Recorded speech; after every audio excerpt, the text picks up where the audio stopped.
The Netherlands is supposed to be one of Europe's economic powerhouses, but right now, it's a complete mess. And I'm not exaggerating. In 2023, the Dutch economy basically stopped growing, like completely flatlined. We're talking about a country that was thriving just 2 years earlier, suddenly hitting the brakes so hard, it technically fell into a recession.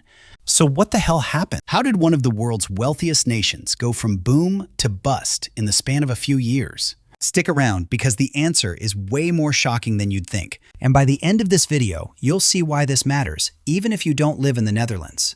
Let's rewind to 2021. The pandemic is ending, vaccines are rolling out, and the Dutch economy is bouncing back hard. GDP is surging, people are spending money again, businesses are hiring, everything looks great. Fast forward just 2 years to 2023, and suddenly the economy contracts by 0.4% in the first quarter. Then it drops another 0.3% in the second quarter. That's the technical definition of a recession. 2 consecutive quarters of negative growth. For a country that prides itself on economic stability, this was like getting punched in the face, twice. But here's where it gets really interesting. While the economy was shrinking, unemployment stayed incredibly low at just 3.6%. So you've got this bizarre situation where the economy is in recession, but almost everyone still has a job. Sounds confusing, right? Well, that's because the problem wasn't about jobs disappearing. It was about something far more painful for ordinary people. Inflation. Remember when gas prices went absolutely insane in 2022? Yeah, the Netherlands felt that harder than almost anywhere else in Europe. In 2022, inflation hit a shocking 11.6%, one of the highest rates in the entire Eurozone. Think about that for a second. Everything you bought in the store became 11% more expensive in just 1 year. Your groceries, your energy bills, your rent, everything. And it wasn't just a one-year thing. By 2023, even though inflation cooled down to around 4%, the damage was already done. People's savings had been crushed. Their purchasing power had evaporated. Here's what was happening on the ground. Food prices shot up by 15% over the year. If you wanted to grab dinner at a restaurant or cafe, good luck, because those prices jumped almost 9%. Energy was the real killer, though. Now you might be thinking, wait, didn't you just say inflation was caused by energy prices? Here's the twisted part. In 2022, energy prices went through the roof because of Russia's invasion of Ukraine. Natural gas became scarce and expensive. The Netherlands, which ironically has its own natural gas reserves in Groningen, couldn't even rely on that because they were shutting down production due to earthquakes the drilling was causing. So Dutch households got hammered with energy bills that were sometimes 2 or 3 times higher than normal. By 2023, energy prices finally dropped. They were actually 37% cheaper than the year before. Sounds like good news, right? Wrong. Because even though energy got cheaper, everything else stayed expensive.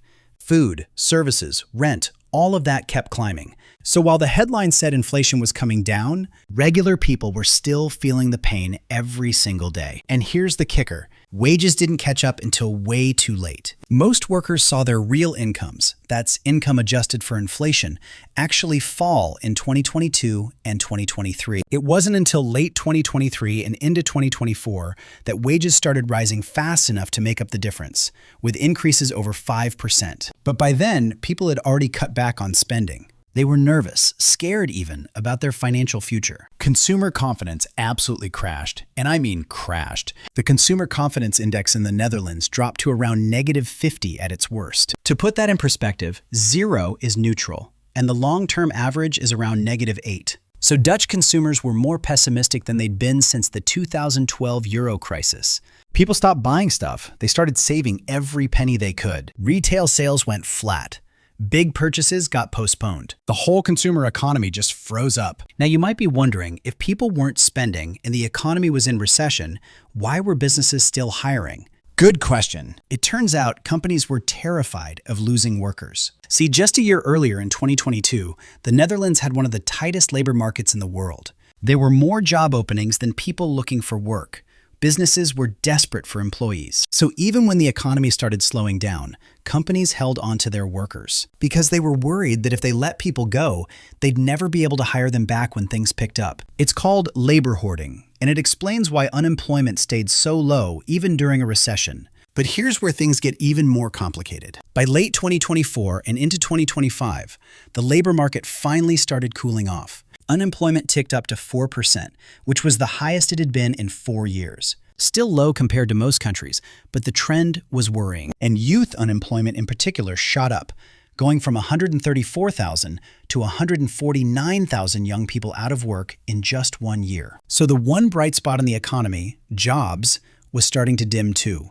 Let's talk about housing, because this is where the Dutch economy gets really frustrating for regular people. The Netherlands has had a housing crisis for years.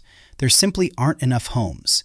Prices had been climbing for over a decade, and by mid-2022, they hit all-time highs. First-time buyers were completely priced out of the market. Then in late 2022, something interesting happened. The European Central Bank started raising interest rates to fight inflation. Suddenly, mortgage rates in the Netherlands shot up, and for a brief moment, it looked like the housing market might finally cool down. Prices actually started falling in early 2023. They dropped for several months straight as buyers couldn't afford the higher mortgage payments. But guess what?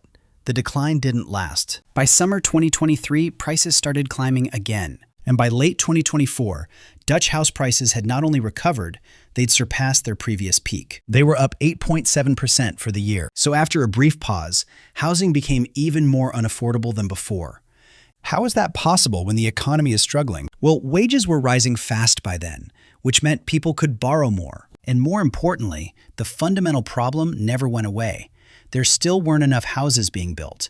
And here's the thing that's driving Dutch people absolutely mad. The reason there aren't enough houses has to do with something called nitrogen emissions regulations. Stay with me here because this sounds boring, but it's actually insane. The Netherlands has strict environmental rules about nitrogen pollution. Court rulings forced the government to crack down, and suddenly thousands of construction projects got halted because they couldn't get environmental permits. Housing developments got frozen. Infrastructure projects stopped. The construction industry basically ground to a halt in many areas. So even though everyone agrees the country desperately needs more housing, the government's own regulations were preventing it from being built. It's like being thirsty in the rain but not being allowed to open your mouth. These nitrogen rules didn't just hit construction. They absolutely hammered Dutch farmers too. The Netherlands is the world's second largest agricultural exporter after the United States. It's famous for its intensive, high-tech farming. But livestock farming produces a lot of nitrogen emissions. So the government decided it needed to cut nitrogen output by 50% by 2030. That meant potentially buying out thousands of farms or forcing them to drastically reduce their herds. Dutch farmers were furious. They organized massive protests, blocked highways with tractors. The whole country was watching this battle play out. And while this was happening, agricultural output stagnated. Farm incomes got squeezed by high input costs, fertilizer, energy, feed, while prices for their products dropped. The farming sector, which had been a strength of the Dutch economy, became a source of frustration and political chaos. But wait, there's more. Let's talk about what happened to Dutch exports, because this is a country that lives and dies by trade. The port of Rotterdam is the largest in Europe. The Netherlands exports everything from flowers to high-tech semiconductor equipment. But in 2023, exports fell. They actually contracted 0.7% in one quarter, while imports rose, meaning trade was dragging down GDP instead of boosting it. Why? Because the Netherlands' biggest trading partner, Germany, was also in a slump. The German economy was basically flat in 2023, and when Germany sneezes, the Netherlands catches a cold. On top of that, China's economy was underperforming, which hurt global trade volumes. And if that wasn't enough, the US was implementing export restrictions on advanced chip-making equipment to China. That directly affected Dutch companies like ASML, which makes the machines that produce cutting-edge semiconductors.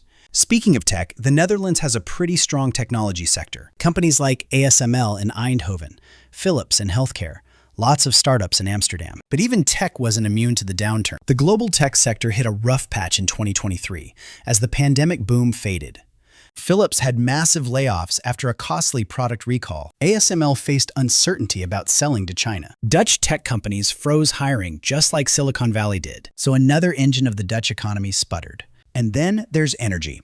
The Netherlands has historically been a major natural gas producer, thanks to the Groningen gas field. But here's the problem. Decades of gas extraction caused earthquakes in the region. Homes were damaged, people were scared, and the government finally decided to shut down production. By 2023, Groningen was being phased out completely. So right when Europe needed more gas because of the war in Ukraine, the Netherlands was producing less. The energy sector, which had seen a massive boom in 2022 when prices spiked, saw its output crash in 2023 as prices normalized and production declined. Another sector that went from growth driver to drag on the economy. Now let's zoom out and look at the big picture. The Dutch government traditionally runs very tight budgets. They're known for being fiscally conservative, almost to a fault. During the Euro crisis, they were the ones lecturing Southern European countries about spending too much. But in 2023, even the Dutch government started running a deficit. It was small, just 0.4% of GDP, but it marked a shift. The government had been spending heavily on energy subsidies to help households with their bills, and that cost money. By 2024, the deficit widened to 0.9% of GDP, and forecasts show it hitting 1.9% in 2025. Now, these are still tiny deficits compared to most countries. Dutch public debt is only around 43% of GDP, one of the lowest in Europe. But the trend is concerning for a country that prides itself on balanced budgets. And here's something that made everything worse. In July 2023, right in the middle of all this economic chaos, the Dutch government collapsed. Prime Minister Mark Rutte's coalition fell apart, and the country spent months with a caretaker government that couldn't make any major decisions. New elections happened in late 2023, but forming a new coalition took forever. So just when the Netherlands needed strong leadership to tackle the housing crisis, the nitrogen problem, and the economic slowdown, the government was basically paralyzed. Businesses hate uncertainty, and this political mess just added more anxiety to an already nervous economy. By late 2024 and into 2025, things started to stabilize a bit. Inflation continued falling toward more normal levels around 3%. Wages were rising faster than prices, so real incomes were finally recovering. Consumer spending showed signs of picking up. Export demand improved slightly as Europe emerged from its slump. Forecasts for 2024 showed growth around 1%, and for 2025, maybe 1.5% to 1.7%. So not great, but at least positive instead of negative. The recession technically ended. But here's the thing. Those growth rates are way below what the Netherlands was used to before all this happened. They're below the country's potential. It's like the economy went from running a marathon to barely jogging. So what's the lesson here? The Netherlands' economic problems weren't caused by just one thing. It was a perfect storm. You had external shocks, the Ukraine war causing energy prices to explode, global trade slowing down, Germany struggling. Then you had domestic issues, nitrogen regulations blocking construction and hurting farmers, a housing shortage that kept getting worse, political instability at exactly the wrong time. And on top of all that, you had the psychological factor. Once inflation crushed people's confidence and they started cutting back on spending, it created a vicious cycle. Less spending meant less business revenue, which meant companies invested less and eventually started hiring less. Consumer and business sentiment stayed depressed even as the hard data slowly improved. The really frustrating part for Dutch people is that the country still has all the ingredients for success. It's got a highly educated workforce, world-class infrastructure, strong institutions, low government debt, innovative companies, but structural problems, housing shortages, environmental regulations that clash with economic needs, an aging population that will strain budgets in the future.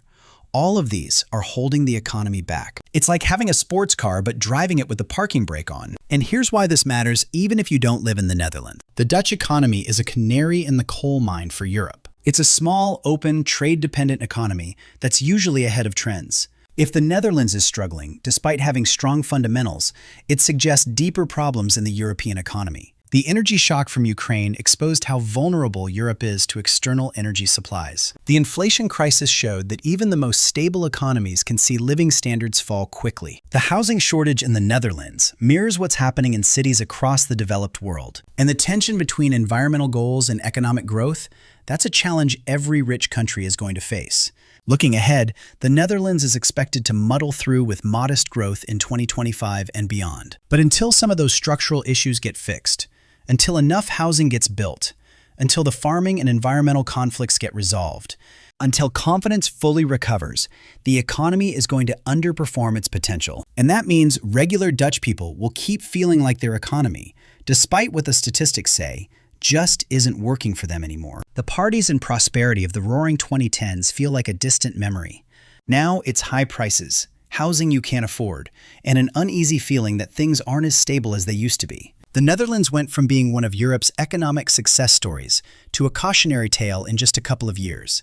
It shows how quickly things can change when multiple problems hit at once. And it's a reminder that economic strength isn't just about GDP numbers or unemployment rates. It's about whether people feel secure, whether they can afford a decent life, whether they're optimistic about the future. And right now, a lot of Dutch people are feeling anything but secure. That's why the economy feels so awful, even when the official recession is over.